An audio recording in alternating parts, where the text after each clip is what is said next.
तबे जतो को जिसु मरांग अब बुन नेलेक कना मतिया बागी संबाद 4 हटिंग 4 कली रे ओंडे नोंका लका ऑल कना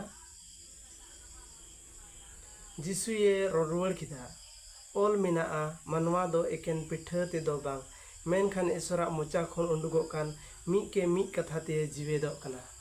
तबे बुहा को जिसु मेंदा मनवा दो एकेन पिठा ते दो बांग मेनखान ईश्वरा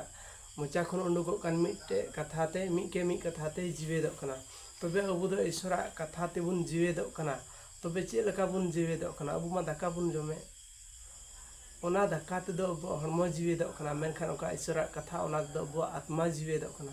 आदो जदि अबु हरमो रना जमा अन बुन जमे खा तबे चे आत्मा रना जमा दो बांग लगतिया ओना इयते बुहार मिश्रा को अबु ईश्वरा कथा आंजम लगी खान नोआ चैनल सब्सक्राइब तो उनपे इन नुका के मौज मौज ईश्वरा कथा इन लैया और